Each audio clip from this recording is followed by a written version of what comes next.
Start. Hello everyone, welcome to my learning channel Chanakya Niti classes. जैसा कि हम लोग डेली होमवर्क दे रहे हैं एनसीईआरटी और रेलवे समान अध्ययन तथा रेलवे समान विज्ञान, तीनों से जो है डेली होमवर्क दिया जा रहा है। Chanakya Niti classes Telegram channel है, उस पर होमवर्क अपलोड किया जाता है और पेज नंबर 17 होमवर्क में दिया गया था। तो रेलवे समान विज्ञान का पेज नंबर 17 आप लोग एक बार पढ़ के आए होंगे और यहाँ एक बार ध्यान से सुनिएगा, जिससे आपको पूरा अच्छी तरह से याद हो जाएगा। ठीक है, बताइएगा क्वेश्चन। एमिनो अम्ल किस में मिलते हैं? प्रोटीन में। एमिनो अम्ल किस में मिलते हैं? प्रोटीन में। पहले आप लोग आंसर दे दीजिएगा, उसके बाद हम अगला क्वेश्चन पे बढ़ेंगे। ठीक है, और सबको जवाब देना है। ठीक है, बताइएगा कौन सा एक मानव निर्मित तंतु है? रेयान। ठीक है, विटामिन जो है सहायता नहीं करता, किस क्रिया में सहायता नहीं करता? पाचन की क्रिया में विटामिन सहायता नहीं करता। बताइएगा दूषित जल जनित रोग नहीं है तो कौन सा? फ्लोराइसिस रोग। फ्लोराइसिस रोग जो है दूषित जल जनित रोग नहीं है। बताइएगा सबसे अधिक तीव्रता की ध्वनि उत्पन्न करने वाला जानवर? बाघ। बाघ जो है सबसे अधिक तीव्रता की ध्वनि की उत्पन्न करता है। बताइएगा मोटर चालक पीछे की वस्तु को देखने में कौन सा दर्पण का प्रयोग करते हैं? उत्तल दर्पण का। बताइएगा ओजोन परत जो है कौन सी किरणों की मनुष्य की रक्षा करती है? पराबैंगनी किरण। ठीक है, अब बताइए ओजोन परत किस मंडल में पाया जाता है? नहीं, समताप मंडल में। तो ठीक है, ओजोन परत किस मंडल में पाया जाता है? समताप मंडल में। हीमोग्लोबिन की उपस्थिति होता है मतलब हीमोग्लोबिन में क्या उपस्थिति होता है? तो आयरन की उपस्थिति होता है। ठीक है, मानव शरीर में भोजन के पाचन के संदर्भ में लाइपेज का स्राव कहाँ होता है? अमाशय में। लाइपेज का स्राव कहाँ होता है? अमाशय में। सबसे अधिक लोहा पाया जाता है? पालक में। सबसे अधिक आयरन पाया जाता है? पालक में। बताइएगा मिल्क ऑफ मैग्नीशिया का सूत्र? MgOH/2। ठीक है, कौन सा विटामिन जो है यकृत में संचित किया जाता है? Vitamin A. नहीं, संचित किया जाता है। विटामिन ए में जो है विटामिन ए यकृत में संचित किया जाता है। ठीक है, हाइड्रोफाइट को क्या कहते हैं? बिना मिट्टी में उगने वाला पौधा या जल में उगने वाला पौधा। ठीक है, हाँ दोनों एक ही होता है। हाइड्रोफाइट किसे कहते हैं? तो जल में उगने वाला पौधा या बिना मिट्टी पर उगने वाला पौधा। ठीक है, बताइएगा हम लोग जब फाउंडेशन पढ़े थे तब वहाँ उसमें जल में उगने वाला पौधा था हाइड्रोफाइट के अनुसार। ऐसे में दिया हुआ है बिना मिट्टी में, तो बिना हाइड्रोफाइट हाइड्रोपोनिक्स जो होगा वो जल के विधि द्वारा बनाने वाला पौधा, जल में जो है जल की विधि द्वारा उगने वाला पौधा, जिसको हम जल संवर्धन कर सकते हैं। हाँ, हाइड्रोपोनिक्स। हाइड्रोफाइट जल में उगने वाला पौधा पहला पेज में दिया गया है। ठीक है, कैल्शियम कार्बाइड पर पानी गिरने से कौन सी गैस उत्पन्न होती है? एसिटिलीन गैस उत्पन्न होती है। बताइएगा सेल्सियस वस्तुओं के एल्टीट्यूड मापने वाला यंत्र क्या कहलाता है? एल्टीमीटर। बताइएगा इलेक्ट्रिक आयरन में प्रयुक्त हीटर तत्व किस चीज का बना होता है? नाइक्रोम का। ठीक है, इलेक्ट्रिक आयरन में प्रयुक्त हीटर तत्व किस चीज का बना होता है? नाइक्रोम का। बताइएगा जूल सेकेंड किसकी इकाई है? कोणीय संवेग की। कोणीय संवेग की इकाई जूल सेकेंड है। ठीक है, ध्वनि का अध्ययन क्या कहलाता है? एक्वास्टिक्स। ठीक है, ध्वनि का अध्ययन क्या कहलाता है? एक्वास्टिक्स। कोई किरण वायु से जल में प्रवेश करती है तो उसका तरंगदैर्घ्य क्या होता है? बढ़ता है या घटता है? घट जाता है। कोई किरण जब वायु से जल में प्रवेश करेगी तो उसका तरंगदैर्घ्य जो है घट जाएगा। ट्रांसफार्मर का प्रयोग होता है क्या चीज में? वोल्टेज चेंज करने में। ट्रांसफार्मर का प्रयोग क्या करने में होता है? वोल्टेज चेंज करने में। देखिएगा गौ दूध में पीलापन का कारण क्या है? कैरोटीन। कैरोटीन के कारण जो है दूध पीलापन दिखाई पड़ता है। बताइएगा मानव शरीर में पाचन का कार्य किस अंग में संपन्न हो जाता है? छोटी आंत में। पूरी तरह से जो है छोटी आंत में संपन्न हो जाता है। ठीक है, हीरा का रासायनिक गुण कैसा होता है? बहुरंगी। हीरा का रासायनिक गुण कैसा होता है? बहुरंगी। बताइएगा जल की अस्थायी कठोरता होने के कारण क्या है? तो कैल्शियम बाइकार्बोनेट। जल की अस्थायी कठोरता होने का कारण क्या है? Calcium bicarbonate. बताइएगा न्यूक्लियस के अलावा कोशिका के किस अंग में डीएनए रहता है? माइटोकॉन्ड्रिया में। बादलों की दिशा एवं गति मापने वाला यंत्र क्या कहलाता है? नेफोस्कोप। ठीक है, बादलों की दिशा और गति मापने वाला यंत्र क्या कहलाता है? नेफोस्कोप। शरीर का सबसे बड़ा ग्रंथि कौन है? यकृत। शरीर का सबसे बड़ा ग्रंथि और शरीर का सबसे बड़ा अंग मस्तिष्क, त्वचा। शरीर का सबसे बड़ा अंग त्वचा। ठीक है, बताइएगा बेसेमर प्रक्रिया का उपयोग किस में होता है? बेसेमर प्रक्रिया। हाँ, तो इस्पात में जो है बेसेमर प्रक्रिया का उपयोग होता है। ठीक है, बताइएगा स्टोरेज बैटरी में किस तत्व का उपयोग किया जाता है?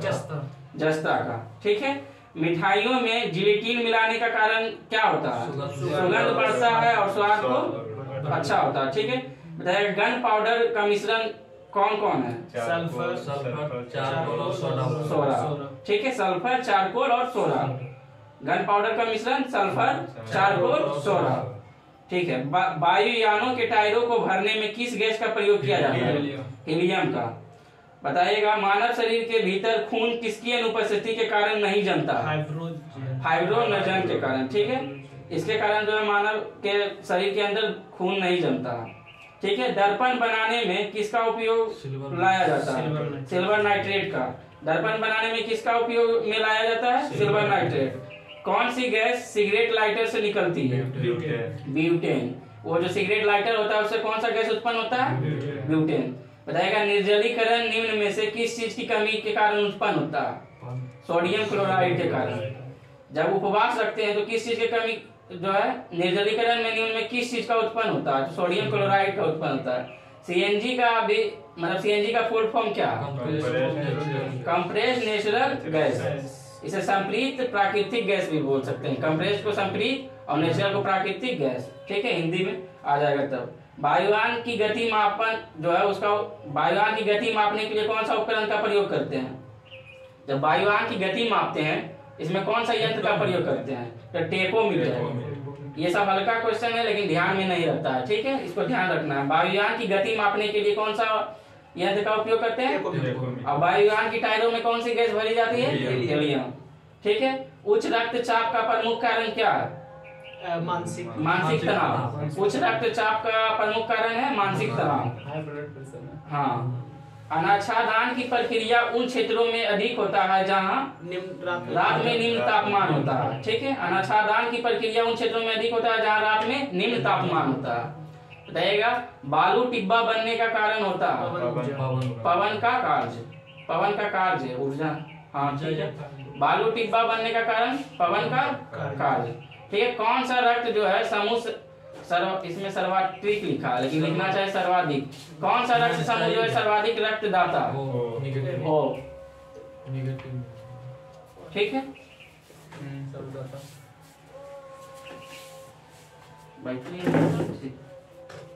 अरे यहाँ जाओ, यहाँ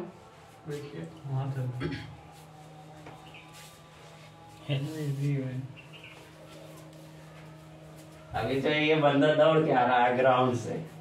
नहीं रनिंग नहीं करने गए। ये तो हाई जंप, लॉन्ग जंप, गोला फेंक। ठीक है, हाई जंप, लॉन्ग जंप, गोला फेंक।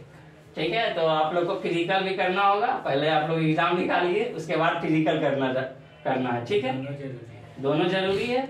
बताइएगा आर्द्रता किससे संबंधित है? तो वायु में उपस्थिति तापमान एवं नमी से। ठीक है, वायु में नमी और तापमान की कमी के कारण जो है आर्द्रता संबंधित है। पेट्रोल का मुख्य संगठक क्या है? ऑक्टेन। पेट्रोल का मुख्य संगठक क्या है? ऑक्टेन। मोबाइल फोन का आविष्कारक कौन है? Doctor Martin Luther Kapoor. Martin Luther, आप इंटर में चल गए। इंटर में इंग्लिश है, मार्टिन लूथर एक चैप्टर था, तो मार्टिन कपूर होगा। ठीक है, मोबाइल फोन का आविष्कारक कौन है? मार्टिन कपूर। अभी नहीं हुआ, अभी फर्स्ट पेज ही चल रहा है। ठीक है, कंप्यूटर में जो डिस्क ऑपरेटिंग सिस्टम है इसे क्या कहते हैं? डीओएस। या एक कैसा प्रोग्राम है? तो यह जो एक प्रोग्राम जो एक कंप्यूटर की सभी बुनियादी प्रचलनों को नियंत्रित करता है। यह एक ऐसा प्रोग्राम है डीओएस जो कंप्यूटर के सभी बुनियादी प्रचलनों को नियंत्रित करता है। लाइट नहीं है, ऐसे भी लाइट आएगा भी तो फैन ऑन नहीं होगा क्योंकि जो उसका नॉइस पकड़ लेगा, साउंड जो है। अब बहुत सारा यूट्यूब पे देखने वाला है जो कि अपलोड करते हैं वीडियो। मेघ तृष्णा बनने का कारण क्या? पूर्ण आंतरिक परावर्तन। मेघ तृष्णा बनने का क्या कारण है? क्वेश्चन पूछा हुआ। पूर्ण आंतरिक परावर्तन। किसमें भरपूर लौह तत्व पाया जाता है? हरी सब्जियां। ठीक है, किसमें जो है भरपूर लौह तत्व पाया जाता है? हरी सब्जियां में। ग्रासिका एक नली है जो क्या कहलाती है? आहार नली। ठीक है। वह भूकंप जिसमें सुनामी उत्पन्न हुआ रिएक्टर स्केल पर पाया जाता है कितना, मतलब रिएक्टर स्केल पर कितना पाया जाता है? तो 9.3। ठीक है। कोशिका विभाजन के लिए तरकु तंतुओं को संगठित करते हैं कौन सा? तारक केंद्र। कोशिका विभाजन के लिए तरकु तंतुओं को संगठित करते हैं तारक केंद्र। वह कौन सा बल है जिसके कारण पिंड धरती के केंद्र की ओर खींचा चला जाता है? गुरुत्वाकर्षण बल के कारण जो है पिंड धरती के केंद्र की ओर खींचा चला जाता है। बताइएगा किस कंपनी पिंड की अपनी माध्य स्थिति से अधिकतम विस्थापन को क्या कहा जाता है? आयाम। बताइएगा अरंडी के बीच का कौन सा भाग तेल देता है? एंडोस्पर्म। अरंडी शायद वो अंडी, हम लोग अंडी बोलते हैं इसमें, इसका किताबी भाषा अरंडी है। ठीक है। अरंडी के बीच का कौन सा भाग तेल देता है? एंडोस्पर्म। तैराक को नदी के मुकाबले समुद्री पानी में तैरना आसान क्यों लगता है? पानी में ज्यादा। हाँ, समुद्र का पानी का घनत्व साधारण पानी से ज्यादा होता है। क्योंकि क्या? नमक का कारण जो है, नमक के कारण इसका घनत्व ज्यादा। अगर पानी में आप लोग नमक डालिएगा और कुछ उस पर डालिएगा तो इसका अनुभव कर सकते हैं। घनत्व ज्यादा बढ़ जाने के कारण जो है डूबता लेट से। बताइएगा बर्नार्ड रोग की खोज किसने की थी? John Dalton. ठीक है। डाल्टन थे जो कि बर्नार्ड रोग की खोज किए थे। ठीक है। किस गुण धर्म के कारण पानी से भरे बर्तन में डुबाई गई छड़ी जो या कोई भी जो है मूड़ी प्रतीत दिखाई देती है? अपवर्तन के कारण। ठीक है। बताइए सौर पृष्ठ पर लगभग कितना तापमान होता है? मतलब सूर्य के सबसे ऊपरी सतह पर कितना तापमान होता है? 6000 डिग्री सेल्सियस।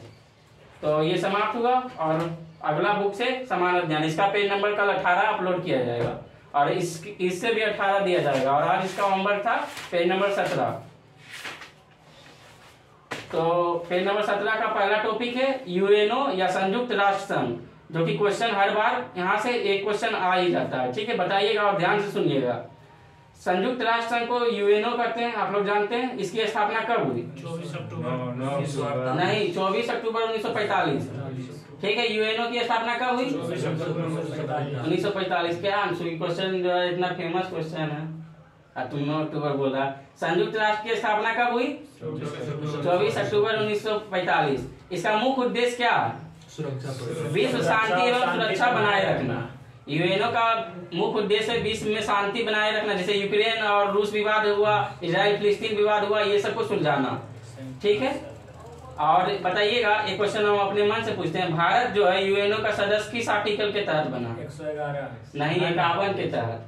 51 में जो है उसमें अंतर्राष्ट्रीय शांति को कायम रखना, उसके उसमें जो है अंतर्राष्ट्रीय, हाँ उसी के तहत जो भारत यूएनओ का सदस्य बना है। ठीक है।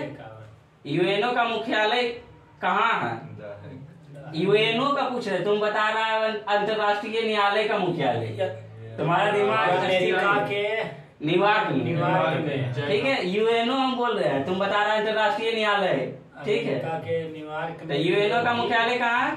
अमेरिका के न्यूयॉर्क में। ठीक है। और ये न्यूयॉर्क जो है, न्यूयॉर्क शहर किस द्वीप पर बसा हुआ है? मैनहट्टन द्वीप। इसको याद रखिएगा। न्यूयॉर्क शहर किस द्वीप पर बसा हुआ है? मैनहट्टन द्वीप पर। ये कुल कितने एकड़ में जमीन फैला हुआ है? 17 एकड़ जमीन में फैला हुआ है। और ये जो है कितनी मंजिला इसकी ऊंचाई है? 39 मंजिला। हाँ, 39 मंजिला, जिसके मंजिला भाई सॉरी 39 मंजिला में बना हुआ है, जिसके लिए भूमि कौन दान किए थे? John Rockefeller. नहीं, राष्ट्रपति तो वो इसके नाम पर यूएनओ का नाम पड़ा, संयुक्त राष्ट्र का नाम पड़ा। देखो ध्यान से सुनो, जमीन कौन दिया? जमीन जो दिया है रॉकफेलर, ये अमेरिका के राष्ट्रपति नहीं थे। वहाँ के कोई व्यक्ति होंगे या कोई कुछ होंगे, लेकिन वहाँ जो रॉकफेलर जो है दान में दिया। तो बोलेगा यूएनओ के लिए जो जमीन दान में दिया है, कौन दिया है? रॉकफेलर। रॉकफेलर जो डी रॉकफेलर जो दान में दिया है। ठीक है।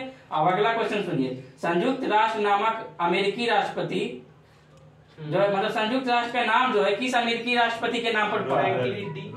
रूजवेल्ट के नाम पर, फ्रैंकलिन डी रूजवेल्ट। तो आप लोग रूजवेल्ट याद रखिएगा। अगर उतना बड़ा नाम नहीं याद रहेगा कोई बात नहीं, लेकिन रूजवेल्ट याद रखिएगा तो हो जाएगा। वहाँ बताइएगा संयुक्त राष्ट्र नाम अमेरिकी राष्ट्रपति के नाम पर पड़ा, उसका नाम क्या था? तो रूजवेल्ट। बताइएगा यूएनओ दिवस कब मनाया जाता है? 24 अक्टूबर। 24 अक्टूबर, क्योंकि इसकी स्थापना 24 अक्टूबर 1945 को हुआ, इसलिए यूएनओ दिवस 24 अक्टूबर को मनाया जाता है। बताइएगा यूएनओ की वर्तमान सदस्य की संख्या कुल कितना है? 193, जिसमें नवीनतम देश कौन सा है? दक्षिणी सूडान। ठीक है। भारत का यूएनओ का जो है सदस्य कब प्राप्त किया? 1945 में। यूएनओ के संविधान को क्या कहते हैं? तो चार्टर कहते हैं। यूएनओ के संविधान को क्या कहते हैं? चार्टर कहते हैं, जिसमें कुल कितने अनुच्छेद है? 111 अनुच्छेद है। और अध्याय कितने हैं? 19। ठीक है। और हम लोग का कितना टोटल अनुच्छेद है? तो 395। अब वर्तमान में पूछे तो वो अलग की बात है, कितना अभी कंफर्म नहीं पता, लेकिन मूल संविधान में कितना है? तो 395 और 22 भाग 12 अनुसूची। ठीक है, इसको ध्यान रखना। बताइएगा यूएनओ की अधिकृत कुल कितनी भाषाओं को अंकित किया गया? 6 भाषाओं को। कौन कौन? अंग्रेजी, फ्रेंच, चीनी, रूसी, हाँ रूस, ठीक है। अंग्रेजी, फ्रेंच, चीनी, रूस, स्पेनिश और एक अरबी। 6 भाषा को जो है अंकित किया गया। बताइएगा। और इसके जो है यूएनओ के कार्यकारी भाषा कुल कितने हैं? तो 2 है, अंग्रेजी और फ्रेंच। इसके जितना भी कार्य होगा यूएनओ का, ये सिर्फ 2 भाषाओं में होगा, फ्रेंच और अंग्रेजी। बताइएगा यूएनओ के कार्यपालिका को सुरक्षा परिषद तथा व्यवस्थिका को क्या कहते हैं? महासभा कहते हैं। ठीक है। यूएनओ के कार्यपालिका को क्या कहते हैं? सुरक्षा परिषद। और यूएनओ के व्यवस्थापिका को क्या कहते हैं? महासभा। ठीक है। सुरक्षा परिषद में कुल कितने सदस्य हैं? 5। सुरक्षा परिषद में कुल 15 सदस्य हैं, जिसमें 5 अस्थायी और 10 अस्थायी। बताइए भारत कौन सा सदस्य है?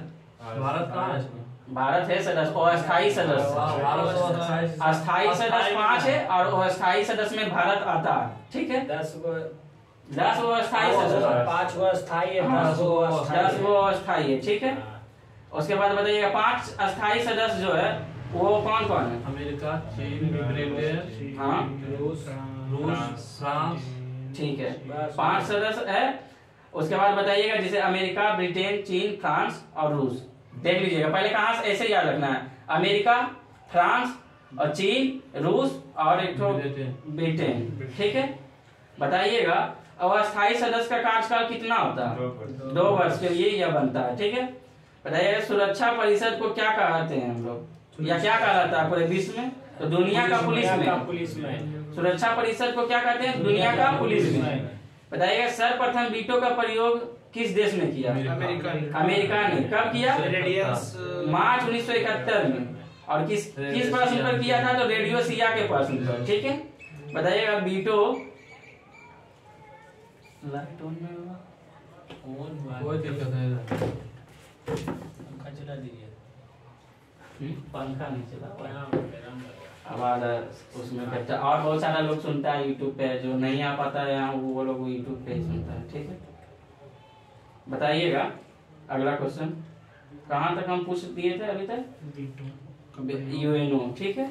यूएनओ का चल रहा था कुछ। हाँ, वीटो का अस्थायी सदस्यों में से प्राप्त एक सदस्य। हाँ, वीटो का जो अस्थायी सदस्यों को प्राप्त एक जो है कौन सा शक्ति प्राप्त है? तो निषेधात्मक शक्ति प्राप्त है, जिसका सर्वाधिक बार प्रयोग करने वाला कौन सा देश है? तब वीटो को सर्वाधिक प्रयोग करने वाला देश रूस। प्रथम बार अमेरिका। कब किया? 1971 में। ठीक है। बताइएगा संयुक्त राष्ट्र संघ के प्रमुख अंग कितने हैं? 6। जो यूएनओ का प्रमुख अंग है वो कुल कितने हैं? तो 6। इसी में आएगा अंतरराष्ट्रीय न्यायालय या एक मुख्य अंग है। ठीक है। उसके बाद देखिएगा यूएनओ की प्रथम बैठक कहाँ की गई और कब की गई? ये लंदन में की गई 10 जनवरी 1946 को। यूएनओ की प्रथम बैठक जो है लंदन में की गई और 10 जनवरी 1946 को की गई। ठीक है। बताइएगा यूएनओ का महासभा की पहली बैठक कब की गई? तो 1952 में। ठीक है। यूएनओ का प्रधान को क्या कहते हैं? यूएनओ का प्रधान को महासचिव कहते हैं। ठीक है। यूएनओ का प्रथम महासचिव कौन थे? त्रिगवेली थे। यूएनओ का प्रथम, ये सब क्वेश्चन याद रखना होगा हर हालत में। यूएनओ का प्रथम महासचिव को क्या कहते हैं? त्रिगवेली। और ये किस देश के थे? नॉर्वे के। अब प्रथम एशियाई देश आप लोग समझ रहे होंगे। हाँ, एशियाई देश जो हम लोग आते हैं, Myanmar, Thailand, Laos, Cambodia, Vietnam, Malaysia, इस तरह से बहुत सारा देश आता है। तो उसमें जो है एशियाई देश के अंतर्गत आता है। बताइएगा 49 हुआ कि 49 हुआ, ये हमको कंफर्म याद नहीं है। बता, देख के बताना पड़ेगा। बताइए प्रथम एशियाई महासचिव कौन थे? नहीं, वो तो यूएनओ का प्रथम महासचिव थे। एशियाई पूछ रहे हैं। यूथांग, जो कि बर्मा का जो है अभी वर्तमान समय में उसका नाम म्यांमार है। ठीक है, म्यांमार का पुराना नाम बर्मा था। बताइएगा संयुक्त राष्ट्र संघ के वर्तमान में जो है महासचिव कौन है? एंटोनियो गुतेरेस, पुर्तगाल का। संयुक्त राष्ट्र यूएनओ का वर्तमान महासचिव कौन है? एंटोनियो गुतेरेस, जो कि पुर्तगाल के थे। और ये कितने क्रम का है? 90 क्रम का। वर्तमान में जो है 90 क्रम का है। ये एंटोनियो गुतेरेस पुर्तगाल के। ठीक है। अंतर्राष्ट्रीय न्यायालय की स्थापना कब हुई? अब बताइए। 3 अप्रैल 1946 को। आपका ई क्वेश्चन था। ठीक है, अंतर्राष्ट्रीय न्यायालय की स्थापना कब हुई? 3 अप्रैल 1946 को। बताइएगा अंतर्राष्ट्रीय न्यायालय का मुख्यालय कहाँ? नहीं, अंतर्राष्ट्रीय द हेग, नीदरलैंड। ये बहुत इंपॉर्टेंट क्वेश्चन है। अंतर्राष्ट्रीय न्यायालय का मुख्यालय कहाँ है? द हेग, नीदरलैंड में। ठीक है। बताइएगा अंतर्राष्ट्रीय न्यायालय में न्यायाधीशों की संख्या कुल कितनी है? 15। ठीक है, जिसके कार्यकाल 9 वर्ष होता है। अंतर्राष्ट्रीय न्यायालय जो है उसमें न्यायाधीशों की संख्या 15, इसके कार्यकाल 9 वर्ष। ठीक है। संयुक्त राष्ट्र संघ की प्रथम महिला अध्यक्ष कौन थे? श्रीमती विजय लक्ष्मी पंडित। ये 1953 में बने थे। ठीक है। यूएनओ में यूएनओ की प्रथम महिला अध्यक्ष है, इसलिए ये क्वेश्चन पूछ सकता है। यूएनओ की प्रथम महिला अध्यक्ष विजय लक्ष्मी पंडित 1953 में बने थे। बताइए यूएनओ में सर्वप्रथम हिंदी में भाषण देने वाला प्रथम व्यक्ति कौन थे? अटल बिहारी वाजपेयी। ठीक है। यूएनओ दिवस पर साधारण सभा में अपना कार्यक्रम प्रस्तुत करने वाली प्रथम महिला सुब्बुलक्ष्मी। ठीक है। अगला टॉपिक है भारत में परमाणु कार्यक्रम। ठीक है। बताइएगा भारत में परमाणु ऊर्जा आयोग की स्थापना कब हुई? 1948 में। 10 अगस्त 1948 में भारत में परमाणु ऊर्जा आयोग की स्थापना हुई। आप लोग याद नहीं करके आए, मतलब समझ गए। ये सब इम्पोर्टेंट क्वेश्चन है, याद करना पड़ेगा। भारत में परमाणु ऊर्जा आयोग की स्थापना 1948 में। और इसका प्रथम अध्यक्ष कौन थे? डॉक्टर होमी जहांगीर भाभा। ठीक है। भारत में परमाणु ऊर्जा कार्यक्रमों का पिता या जनक किसे कहते हैं? जहांगीर बाबा को। ठीक है, होमी जहांगीर बाबा को। बताइएगा भारतीय मिसाइल कार्यक्रम के जनक किसे कहते हैं? एपीजे अब्दुल कलाम। बताइएगा परमाणु ऊर्जा विभाग की स्थापना कब हुई? आयोग तो 1948। ठीक है, और विभाग बोले तो 1954। ठीक है, ध्यान से सुनिए। भारत में परमाणु ऊर्जा आयोग की स्थापना 1948 और भारत में जो परमाणु ऊर्जा विभाग की स्थापना 1954। आयोग 1948 और जो है विभाग 1954। ठीक है। बताइएगा भारतीय नाभिकीय ऊर्जा निगम की स्थापना कब हुई? 1987। तथा बताइए परमाणु ऊर्जा नियामक बोर्ड की स्थापना 1983।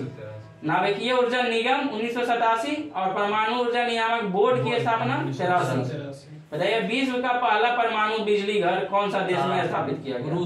रूस में। ये क्वेश्चन इंपॉर्टेंट है। विश्व का पहला परमाणु बिजली घर रूस में स्थापित किया गया। बताइए देश का पहला परमाणु रिएक्टर कौन सा था? अप्सरा। इसकी स्थापना कब हुई थी? तो 1956 को। 4 अगस्त 1956 को जो है अप्सरा नामक देश का पहला परमाणु रिएक्टर था। ठीक है। बताइए भारत ने पहला परमाणु विस्फोट कब किया? 1974 में राजस्थान के पोखरण में। ठीक है, राजस्थान के पोखरण से किया पहला परमाणु विस्फोट। कब? 1974 में। उसके बाद 24 वर्ष के बाद 1998 में और 11 मई और 13 मई को 2 भूमिगत परमाणु परीक्षण किया। कब? 11 मई और 13 मई 1998 में। 11 मई को 3 को और 13 मई को 2 को। ठीक है, इसमें दिया नहीं दिया। अच्छा देख लेते हैं। प्रथम भारतीय उपग्रह आर्यभट्ट। जो प्रथम भारतीय उपग्रह कौन सा था? आर्यभट्ट। 1975। ये कब जो प्रक्षेपित किया गया? तो 19 अप्रैल 1975 को। किसके द्वारा? तो सोवियत संघ, जो वर्तमान में रूस है। इससे पहले यूएसएसआर उसी को बोलते थे। और कहां से प्रक्षेपित किया था? तो कोस्मोड्रोम से प्रक्षेपित किया था। ठीक है। बताइएगा स्वदेशी निर्मित प्रथम उपग्रह कौन सा था? आर्यभट्ट तो रूस के सहायता से किया गया था प्रक्षेपित, लेकिन प्रथम स्वदेशी में मतलब खुद बनाया था भारत। बताइएगा कौन सा था? तो इनसेट 2A। ये इंपॉर्टेंट है, याद रखिएगा। स्वदेश निर्मित प्रथम उपग्रह इनसेट 2A। इसे कब स्थापित किया गया अंतरिक्ष में? तो 1992 में, जुलाई 1992 में। ठीक है। बताइएगा भाभा परमाणु अनुसंधान केंद्र की स्थापना कब की गई? 1954, जो कि ट्राम्बे मुंबई में हुआ। इसका जिसका पूर्व नाम ऊर्जा संस्थान था। बताइएगा इंदिरा गांधी परमाणु अनुसंधान केंद्र की स्थापना कहाँ हुआ? 1971 में। कहाँ हुआ? चेन्नई कलपक्कम में। ठीक है। साधारण जल विद्युत अपघटन से प्राप्त होता है भारी जल, जिसे क्या कहते हैं? D2O।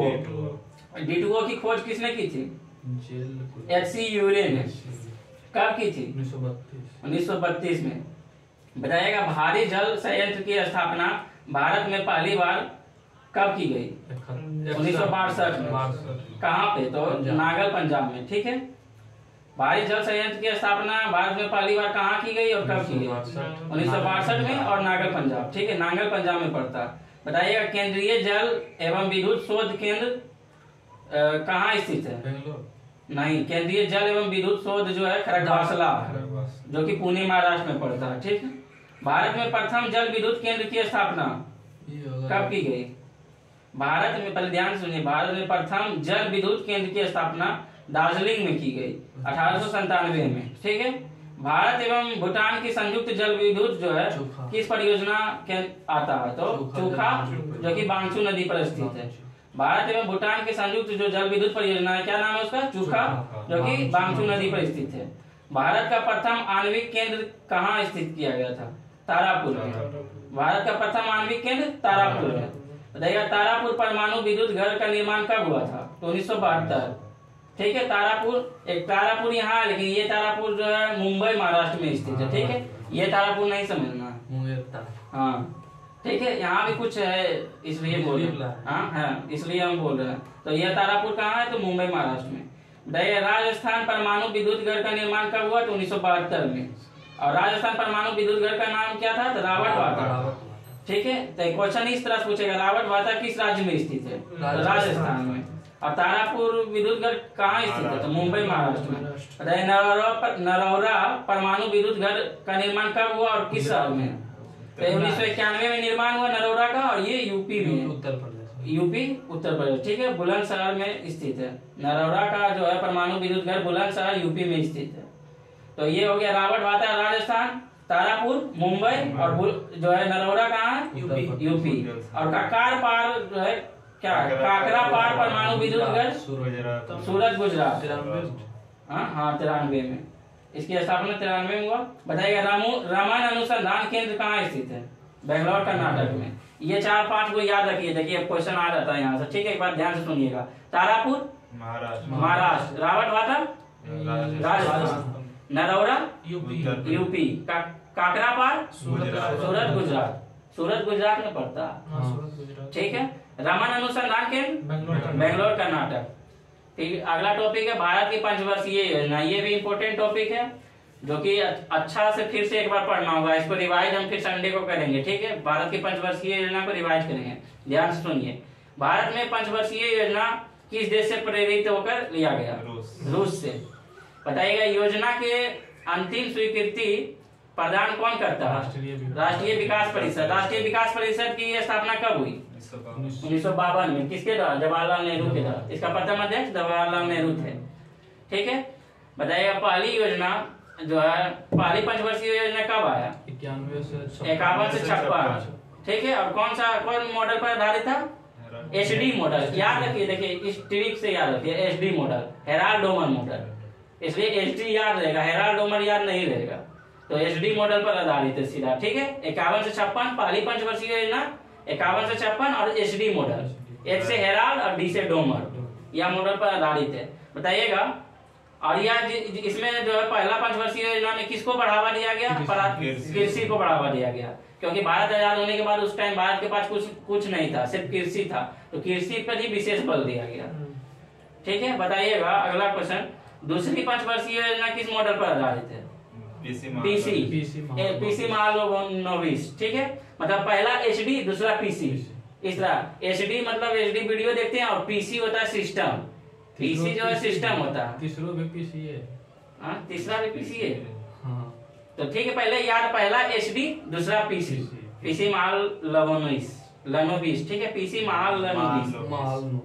महालनोबिस। बताइए और ये जो है दूसरा पंचवर्षीय योजना पर विशेष बल किस पर दिया गया? भारी एवं आधारभूत उद्योगों पर बल दिया गया। ठीक है, बताइएगा दूसरी योजना का काल कब से कब तक था? 56 से 61। पहला 5 साल के होता है, 51 से 56 और फिर 56 से 61, इसी तरह जोड़ते जाना। बीच में जो गैप आया है सिर्फ वहां याद रखना है।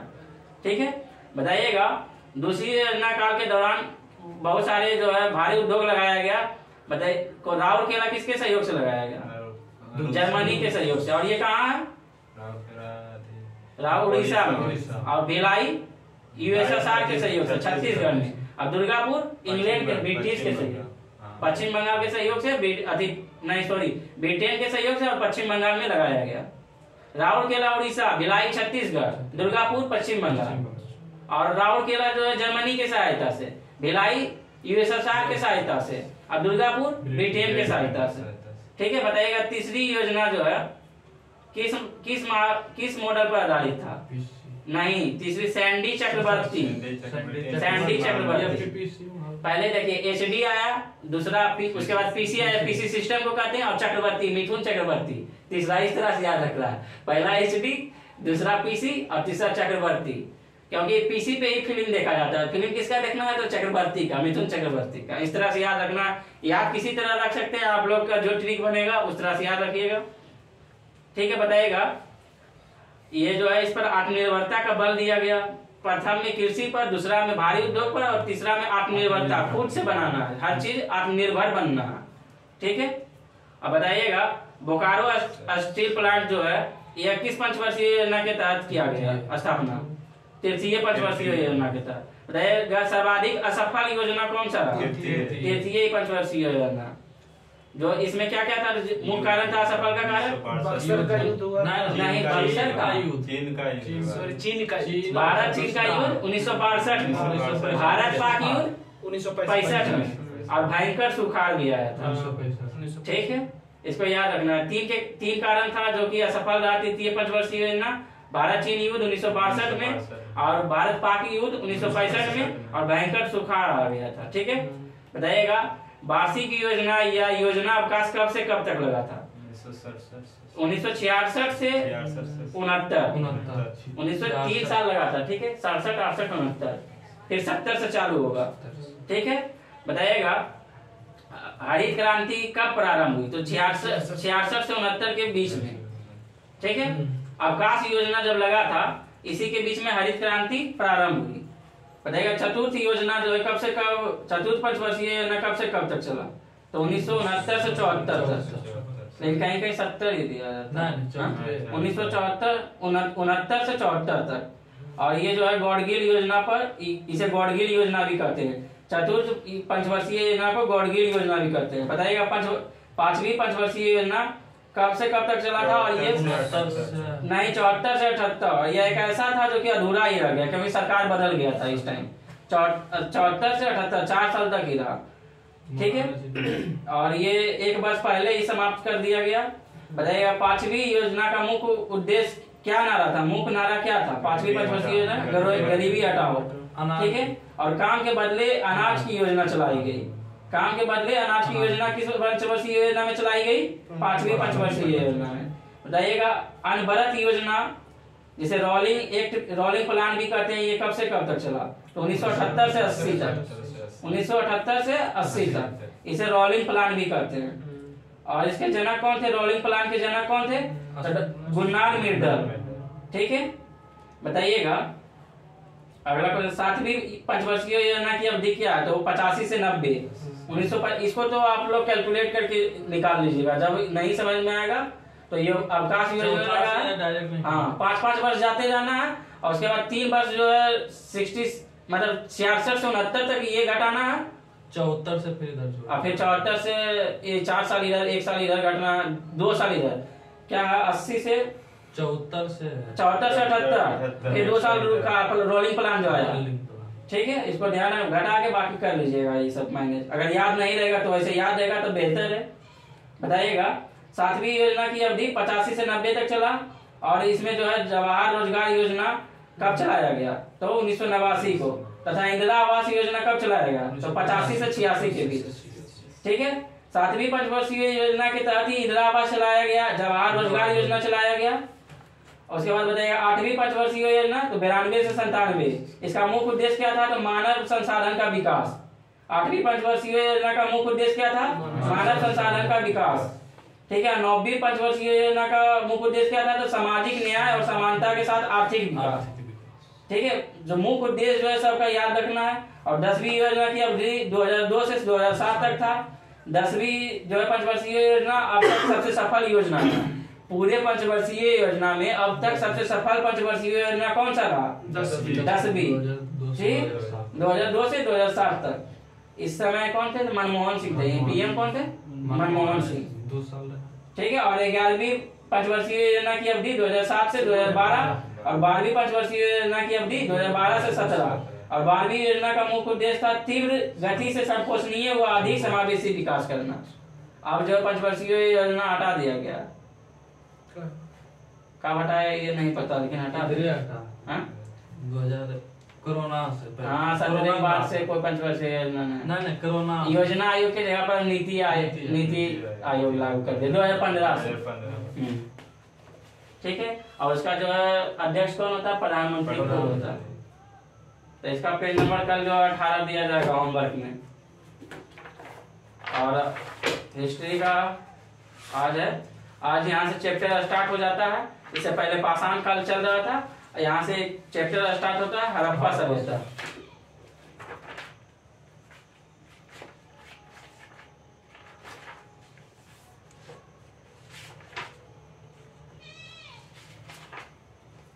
ठीक है। हड़प्पा सभ्यता यहाँ से चैप्टर स्टार्ट होता है। हिस्ट्री का पहला, प्राचीन भारत का पहला चैप्टर। ठीक है। बताइएगा हड़प्पा सभ्यता का सर्वाधिक मान्यता प्राप्त काल कौन सा है? 2500 से 1700।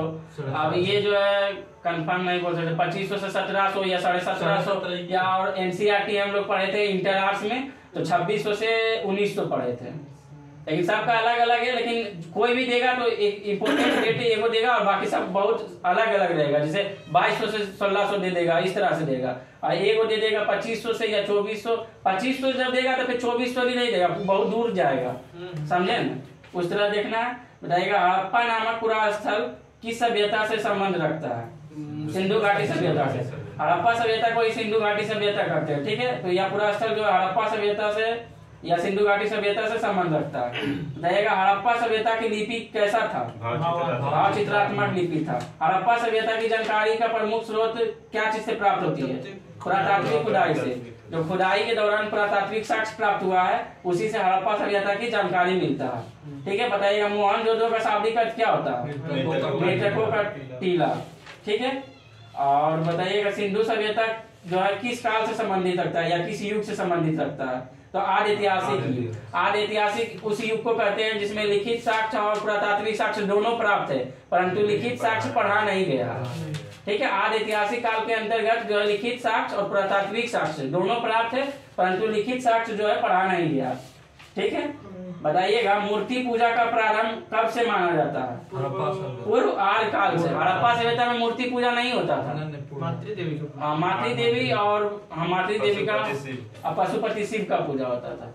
ठीक है। बताइएगा सिंधु वासियों ने पहली बार किसका प्रयोग किया? किस औजार का प्रयोग किया? तो तांबे का औजार था। ठीक है। तांबे में टीम मिलाकर कांसा तैयार किया। कांस्य युगीन कांसा का प्रयोग किया था सर्वप्रथम। कांस्य युगीन सभ्यता भी कहते हैं। ठीक है। तो सिंधु सभ्यता को किस युगीन सभ्यता के नाम से जाना जाता है? तो कांस्य युगीन सभ्यता। बताइएगा हड़प्पा के समकालीन जो सभ्यता रंगपुर था वो कहाँ स्थित है वर्तमान समय में? सौराष्ट्र में। सौराष्ट्र गुजरात में पड़ता है। ठीक है। हड़प्पा के समकालीन रंगपुर जो है वो कहाँ स्थित है? तो सौराष्ट्र में। बताएगा हड़प्पा संस्कृति का हुआ कौन सा स्थल है जहाँ दुर्ग तथा निचला नगर अलग अलग प्राचीरों से घिरे हुए था?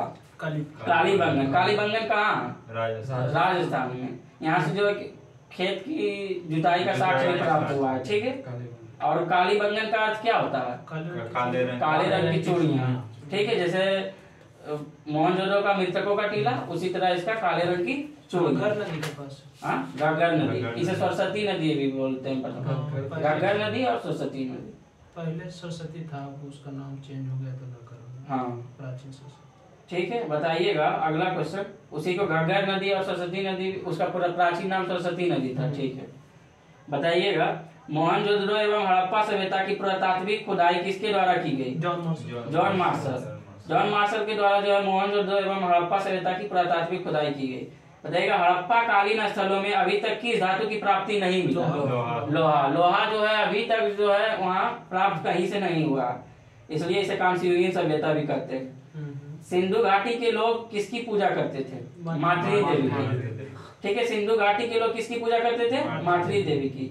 बताइएगा उत्खनित प्रमाणों के अनुसार सिंधु सभ्यता का स्थल जो है बनाबली, जो कि कहाँ पड़ता है? हरियाणा में, और जो है वहाँ की घग्गर और उसकी सहायक नदियों की घाटी में स्थित है। जो बनाबली है वो घग्गर और उसकी सहायक नदियों के घाटी में स्थित है।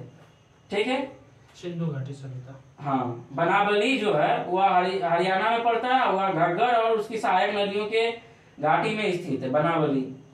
बताइएगा धौलावीरा नामक पुरातात्विक स्थल किस राज्य में स्थित है? गुजरात में। बताइएगा हड़प्पा संस्कृति, लोथल कहाँ स्थित है? गुजरात। किस नदी? लोथल किस नदी के किनारे? भगवान नदी के किनारे। हड़प्पा संस्कृति के संदर्भ में शैलकीर्त स्थापत्य का प्रमाण कहाँ से प्राप्त हुआ? जैसे स्थापत्य में से आप लोग समझ रहे हैं, स्थापत्य में जैसे ताजमहल, लाल किला, मतलब बड़ा बड़ा जो है निर्माण, घरों का निर्माण, तो वहाँ स्थापत्य का प्रमाण कहाँ से प्राप्त हुआ? हड़प्पा सभ्यता में धौलावीरा से। धौलावीरा में जो है स्थापत्य का प्रमाण प्राप्त हुआ धौलावीरा से। ठीक है, बताइएगा हड़प्पा कालीन मोहरों का सर्वाधिक प्रचलित का आकार कैसा था? त्रिभुजा। नहीं, उसे हड़प्पा सभ्यता का आकार कैसा था? तो त्रिभुजा का। और यह बोल रहा है हड़प्पा काल का मोहरों का सर्वाधिक आकार कैसा था? मोहर का आकार जो है बर्गा का, और हड़प्पा सभ्यता का आकार तो त्रिभुजा का। कंफ्यूज नहीं होइएगा। ठीक है, हड़प्पा संस्कृति के मोहरों पर घोड़े का अंकन अभी तक नहीं मिला है। ठीक है, हड़प्पा संस्कृति के मोहरों पर घोड़े का अंकन नहीं हुआ। देखिए आधुनिक देवनागरी लिपि क्या? आधुनिक देवनागरी लिपि का प्राचीन रूप क्या है? ब्राह्मी लिपि। ठीक है, जो अभी वर्तमान समय में देवनागरी लिपि का प्रयोग करते हैं, इसका प्राचीन रूप क्या था? तो ब्राह्मी लिपि। देखिए विश्व में सबसे पहला कपास की खेती कहाँ प्रारंभ हुआ? भारत में। तो ये विश्व में सबसे पहला कपास की खेती कहाँ प्रारंभ हुआ? भारत में। बताइए सैंडप सभ्यता के समकालीन कौन सा सभ्यता और विकसित था?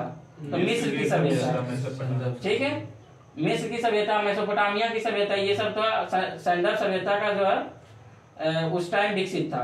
और ये मिस्र की सभ्यता जो है कहाँ स्थित है? किस नदी के किनारे? नील नदी। ठीक है, सिंधु घाटी सभ्यता से संबंधित जो बिरसम मुद्रा किस पुरातात्विक स्थान से प्राप्त हुआ? बिरसम मिसाल समझ रहे हैं? बैल। बैल, बिरसम को बैल बोला जाता है। नहीं, तो ये सिंधु घाटी से बिरसम मुद्रा, मतलब बैल पर जो मुद्रा, बैल का मुद्रा अंकित हुआ था, मुद्रा पर बैल अंकित हुआ था, यह कहाँ से प्राप्त हुआ है? तो मोहनजोदड़ो से। ठीक है, बताइएगा मीन पट्टिका पर उत्कीर्ण सिंहायुक्त देवता की मुहर कहाँ से प्राप्त हुआ? कालीबंगा से। बताइएगा लेखन कला की प्रणाली विकसित करने वाली प्रथम प्राचीन सभ्यता कौन सा था? तो सुमेरियन सभ्यता। ये लेखन कला को जो है विकसित किया। बताइएगा सिंधु घाटी सभ्यता और गैर आर्य सभ्यता, सिंधु घाटी सभ्यता और गैर आर्य सभ्यता थी क्योंकि वह नगरीय सभ्यता, जबकि आर्य मुख्यतः कृषि पर आश्रित है। मतलब जो है सिंधु घाटी सभ्यता कैसी थी? तो नगरीय थी। और ये जो है गैर आर्य जो है वो किस पर थे? मुख्यतः किस पर आधारित थे? कृषि पर आश्रित थे। आर्य कृषि पर थे, इसलिए उसे गैर नहीं, इसे ग्रामीण क्षेत्र में आर्यों को जो है ग्रामीण सभ्यता कहते हैं और इसे नगरीय सभ्यता कहते हैं शायद। हाँ, यही कहते हैं। मतलब आर्यों को जो है वैदिक सभ्यता को ग्रामीण सभ्यता कहते हैं और हड़प्पा सभ्यता को नगरीय सभ्यता कहते हैं। ठीक है, बताइएगा सिंधु घाटी सभ्यता को जो है आर्यों से पूर्व की सभ्यता रखे जाने का महत्वपूर्ण कारक क्या है? क्योंकि मृदभान के कारण जो है आर्यों से पूर्व सभ्यता सिंधु सभ्यता को माना गया है। भारत में किस प्रकार का मृदभान द्वितीय नगरीकरण के प्रारंभ के प्रतीक माने जाते हैं? तो उत्तरी काले पॉलीकृत मृदभान के कारण। बताइएगा भारत में चांदी की उपलब्धता के प्राचीनतम साक्ष्य किस सभ्यता से मिलते हैं? हड़प्पा सभ्यता या सिंधु घाटी सभ्यता, जो भी हो जाए, जो आ जाए, इसमें हड़प्पा सभ्यता दिया रहा है। बोलिएगा हड़प्पा काल की मुद्राओं का निर्माण मुख्यतः किस पदार्थ के उपयोग से किया जाता है? सेल खड़ी से।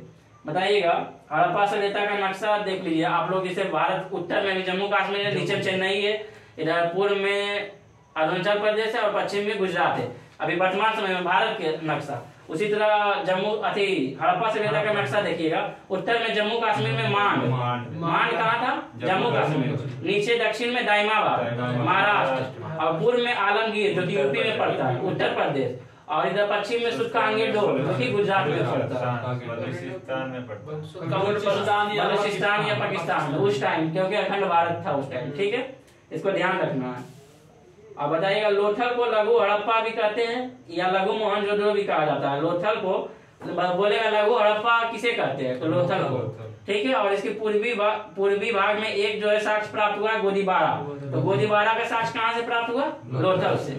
तो ये भी समाप्त हुआ आज। यहाँ पर ये भी देखा जाए कि मांडा जो है जम्मू कश्मीर में कौन सा नदी के पास पाया जा रहा, तो चीना हो। हाँ, नदी बात है, इसमें नदी नहीं दिया हुआ। नदी हमको अभी पूरा जो याद, जैसे परबरा नदी, दाइमाबाद परबरा नदी, और नीचे जो महाराष्ट्र मांडा चिनाब नदी, और आलमगीरपुर हिंडन नदी, और इधर दास नदी। ठीक है, अब ध्यान से सुन लीजिएगा, जब नदी बात बोलिए तो मांड जो है जम्मू कश्मीर चिनाब नदी, और दक्षिण जो है दाइमाबाद महाराष्ट्र में जो पड़ता है परबरा नदी, और आलमगीरपुर जो पूरा यूपी में पड़ता है हिंडन नदी, और इधर पश्चिम में जो है दास नदी के किनारे, क्योंकि बलूचिस्तान सुल्तानगंज डोल बलूचिस्तान में पड़ता है। ठीक है, और कल रहेगा इसका टॉपिक जो हड़प्पा कालीन का स्थल और उसका महत्वपूर्ण तत्व, क्या क्या पाया गया और इसकी खुदाई किसके द्वारा किया गया। तो इसका जो है कल हम टेलीग्राम चैनल पे अपलोड कर देंगे। और लाइए करेंट अफेयर्स, लाइए करेंट अफेयर्स डेली 10 क्वेश्चन जो है अपलोड किया जाता है 2 बजे। आप लोग एक बार करेंट अफेयर्स को पढ़ना ही पढ़ना पड़ेगा बिहार एसआई के लिए, क्योंकि 20 से 25 नंबर इसका क्वेश्चन एग्जाम में आता है करेंट अफेयर्स से। बताइएगा, हाल ही में भारतीय सेना और वायुसेना संयुक्त अभ्यास जो है गगन स्ट्राइक सेकेंड का पर आयोजित कहाँ किया? पंजाब में। सुनिए, भारतीय सेना और वायुसेना द्वारा जो है गगन स्ट्राइक सेकेंड का जो है अभ्यास कहाँ किया है आयोजित? तो पंजाब में। देखिए, हाल ही में वर्ष 2024 के पुलित्जर पुरस्कार और अंतर्राष्ट्रीय रिपोर्टिंग श्रेणी में किसे चुना गया है? तो न्यूयॉर्क टाइम को। पुलित्जर पुरस्कार 2024 किसे प्राप्त हुआ? तो न्यूयॉर्क टाइम। रहेगा, हाल ही में पवन ऊर्जा स्टेशनों के लिए अडानी ग्रीन एनर्जी के साथ 20 साल का बिजली समझौता किस देश ने किया है? तो श्रीलंका। श्रीलंका में जो अडानी ने 20 साल के लिए एक ऊर्जा स्टेशन स्थापित करेगी, जो कि 20 साल के लिए 7 रुपये पर यूनिट उसे देगा श्रीलंका को। ठीक है, बताएगा, हाल ही में इसरो ने सेमी क्रायोजेनिक के तहत प्री बर्नर इग्निशन का सफल परीक्षण कहां से किया है? तो तमिलनाडु से। बताइएगा, हाल ही में विश्व थैलीसीमिया दिवस 2024 का मनाया गया? 8 मई। थैलीसीमिया दिवस 2024 का मनाया गया? 8 मई। बताइएगा, अगला क्वेश्चन, हाल ही में वेस्ट नाइल फीवर के मामले में सामने आने के बाद कहां अलर्ट जारी किया गया? केरल। वेस्ट नाइल एक जो फीवर है जो कि अभी नया है और इससे एक मौत भी हो गया है। ये जो है हाल ही में चर्चा के कारण जो है अलर्ट जारी कहाँ किया गया है? तो केरल में। ठीक है, बताइएगा, इंडियन सुपर लीग जिसे ISL कहते हैं, IPL नहीं, ISL बताइएगा, इंडियन सुपर लीग 2023-24 की विजेता टीम कौन सी है? तो मुंबई सिटी FC, और वो विजेता मोहन बागान सुपर जायंट। ठीक है, विजेता मुंबई सिटी, याद रखना। उसके बाद अगला क्वेश्चन देखिएगा, इंटरनेशनल, हाल ही में इंटरनेशनल नंबरों से NRI के लिए UPI पेमेंट सर्विस किसने प्रारंभ की है? तो ICICI बैंक ने। ये जो है NRI में तो समझ रहे हैं, जब यहाँ का व्यक्ति दूसरे देश के व्यक्ति से शादी कर लेगा और उसके बाद वहां जाने के बाद वो NRI में आ जाता है, और वहां जाने के बाद जो वो पेमेंट करेगा तो फिर वहां का नंबर लेकर ICICI बैंक या उपलब्ध कराया है कि इस पे पेमेंट कर सकते हैं, मतलब विदेश से भी पैसा भेज सकते हैं डायरेक्ट। ठीक है, बताइएगा 9वां क्वेश्चन, फार्मूला 1 जो हाल ही में फार्मूला 1 मियामी ग्रांड प्रिक्स में अपना कैरियर की पहली ऐतिहासिक जीत हासिल करने वाले लैंडो नॉरिस का संबंध किससे है? तो ब्रिटेन से है। बताइएगा, चीन की सीमा की निगरानी के लिए अमेरिकी प्रीडेटर ड्रोन MQ-9B का कहाँ तैनात किया? मतलब चीन की सीमा की निगरानी के लिए अमेरिका का एक ड्रोन है जिसका नाम है MQ-9B, और ये कहाँ तैनात किया जाएगा? तो उत्तर प्रदेश में तैनात किया जाएगा, और वहीं से जो है चीन की सीमा पर नजर रखेगा। इसका नाम क्या है? MQ-9B। ठीक है, तो आज का 10 क्वेश्चन पूरा हुआ और कल से जो है टेलीग्राम चैनल पर अपलोड, कल से अपने अपने टाइम पर आ जाइए और एक बार पढ़ के आइए। ठीक है, पढ़ के आइएगा। कुछ काम आ गया। ठीक है, तो आज के लिए इतना ही। थैंक यू, जय हिंद।